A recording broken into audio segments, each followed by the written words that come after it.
आओ सत्यभामा, आज से ये तुम्हारा कक्ष है।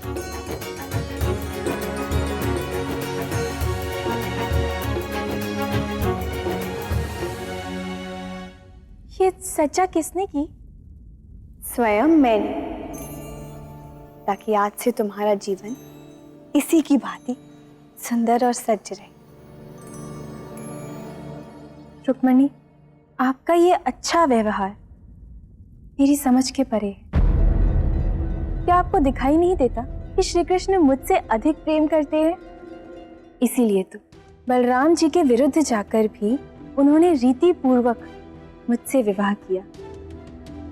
यहाँ तक कि मेरे पिताश्री से भी कोई धन नहीं लिया, और अब तो एक दिव्य ऋषि को भेजा है मेरे लिए विशेष उपहार लाने। क्या ये सब देखते हुए भी आपको मुझसे ईर्ष्या नहीं होती? नहीं,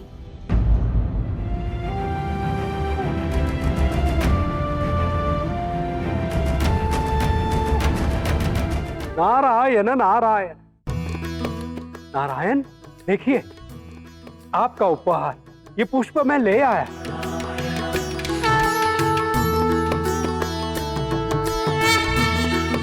किंतु कैसे, आपको कैसे प्राप्त हुआ? ये इंद्राणी ने दे दिया आपको? जब नारायण ने मांगा तो देना ही था। श्री कृष्ण, क्या मैं स्वयं सत्यभामा को यह दे दूं? मैं उन्हें विवाह की शुभकामनाएं भी दे दूंगा।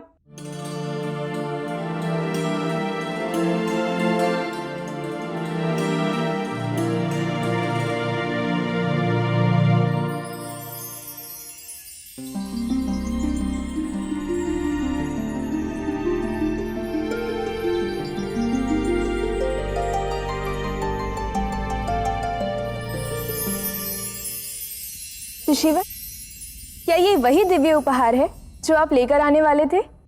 जी देवी, श्री कृष्ण ने स्वयं मंगवाया था यह।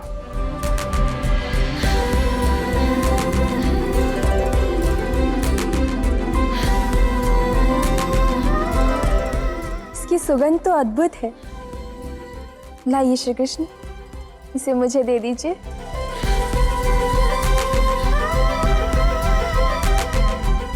मैं ये उपहार उसे देना चाहता हूं जो मेरे हृदय के अत्यंत समीप है,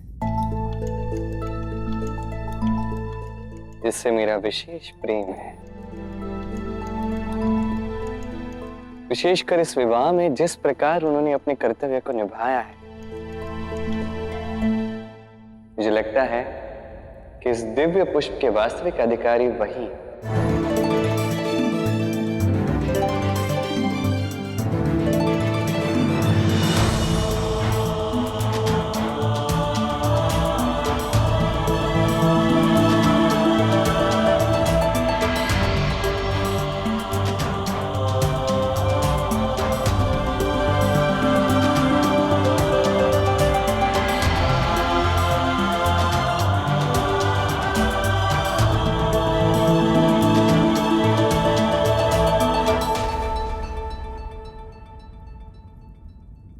रुक्मिणी,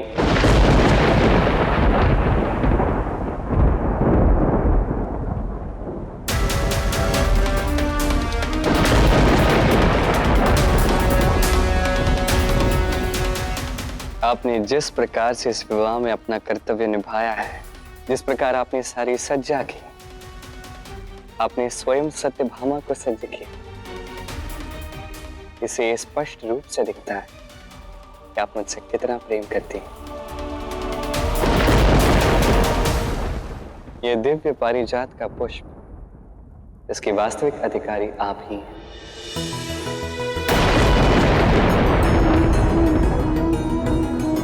इसे स्वीकार करें रुक्मिणी।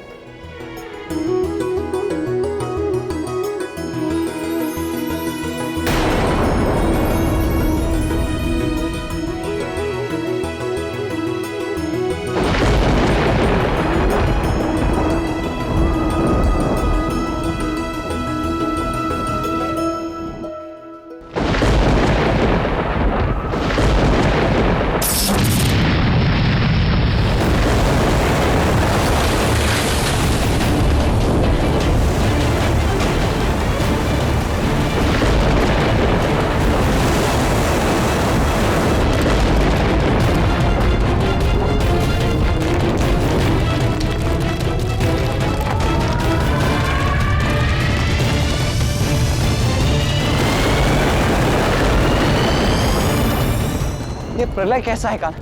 द्वारका में ये सब हो क्या रहा है?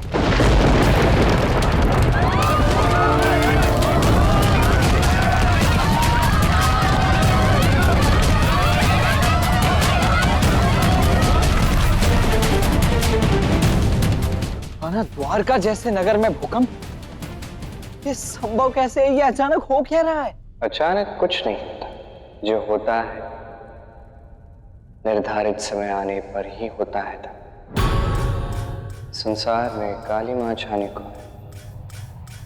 एक अत्यंत शक्तिशाली असुरी शक्ति जागृत हो गई।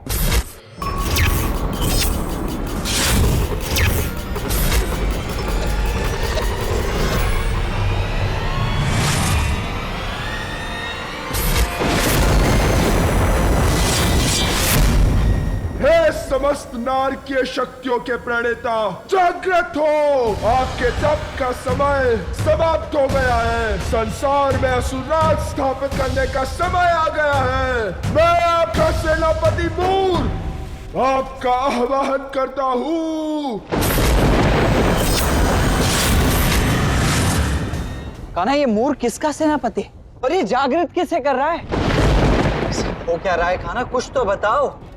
एक बड़ा अध्याय ही गाथा को एक महागाथा की ओर ले जाता है, और ये वही अध्याय है जो हमें हमारी महागाथा की ओर ले जाएगा।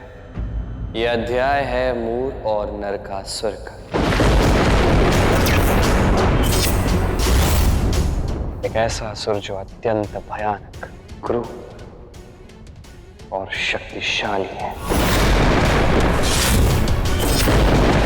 दो ये एक ऐसा अध्याय है जिसमें स्त्री के सम्मान की एक बहुत बड़ी सीख इस संसार को मिलेगी। इस अध्याय में अनेक स्त्रियों का उद्धार होने वाला है।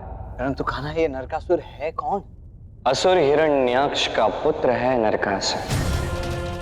अनेक युगों से तप कर रहा है, उन सारे दिव्य अस्त्र को प्राप्त करने के लिए तप कर रहा है जिसकी उसने कामना की थी।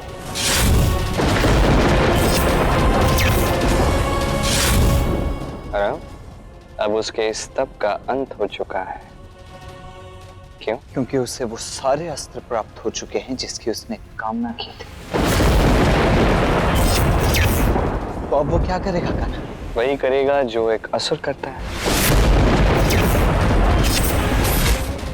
समस्त संसार में एक बहुत बड़ी विपदा लाएगा, ऐसा विध्वंस मचाएगा कि तीनों लोकों में भूचाल आ जाएगी।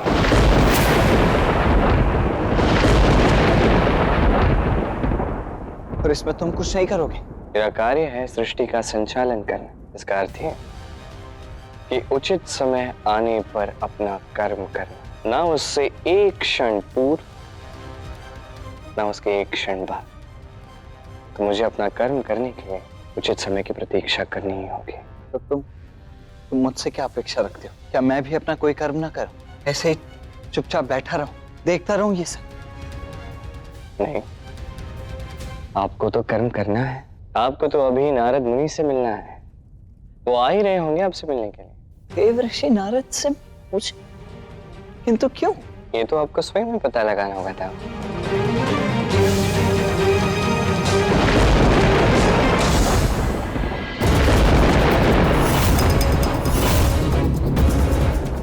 नरकासुर, आपका इस महान पाताल लोक में पुनः स्वागत है। आशा है आपकी तपस्या सफल हुई। यदि मैं चाहता तो अपने समस्त शक्तियों से सारे संसार को भस्म कर देता, पर मैं आपकी प्रतीक्षा कर रहा था। अब आप आ गए हैं। अब मैं इस पूरे संसार में आतंक मचा दूंगा।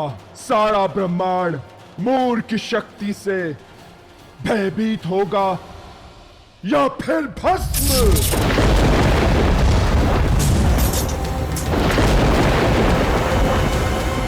तो जाओ मूर, पाताल लोक को भी सुंदर बनाओ। नरकासुर के इस नर्क को वास्तव में महान बनाओ।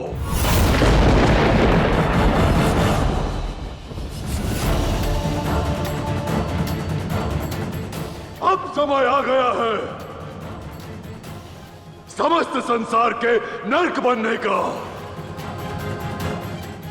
नरकासुर का नरक।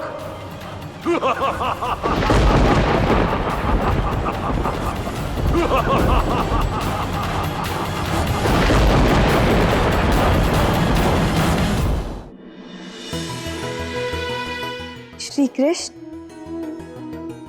मैं इस पुष्प को यहीं आपके सानिध्य में रखना चाहती हूँ, ताकि आप हर क्षण इसकी मनमोहक और दिव्य सुगंध का आनंद उठा सकें। जैसी आपकी इच्छा रुकनी।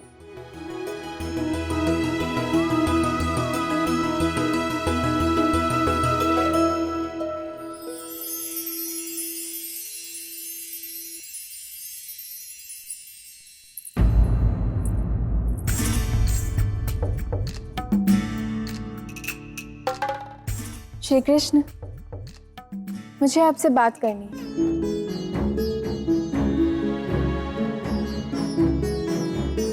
मुझे ऐसा लगता है कि आप मुझसे अधिक प्रेम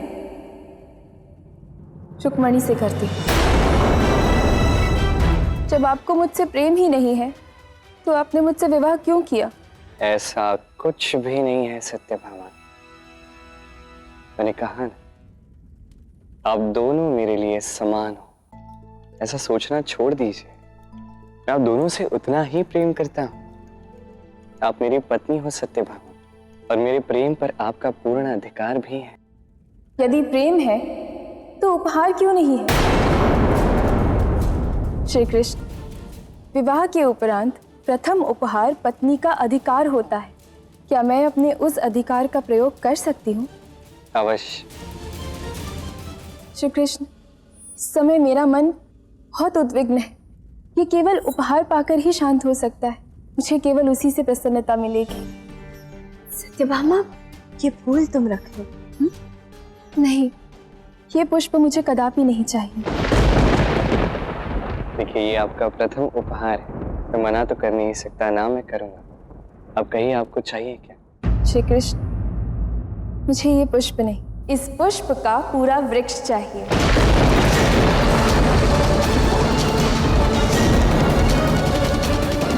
सत्यभामा, ये वृक्ष जिस स्थान पर है वो अत्यंत दुर्लभ है। वहां से उसे यहाँ लाना उचित नहीं होगा। श्री कृष्ण, जब आप स्यमंतक मणि को लौटाकर ला सकते हैं तो क्या ये वृक्ष नहीं ला सकते?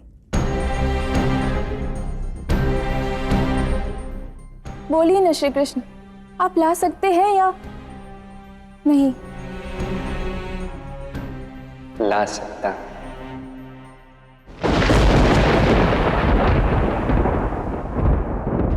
किंतु सोच लीजिए सत्यभामा, यदि मैंने आपके लिए पारिजात का यह वृक्ष ला दिया, तत्पश्चात आपका विश्वास तो हो जाएगा ना कि मैं आपसे प्रेम करता हूँ।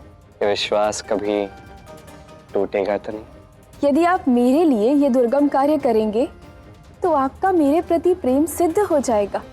तत्पश्चात ये विश्वास कैसे टूटेगा?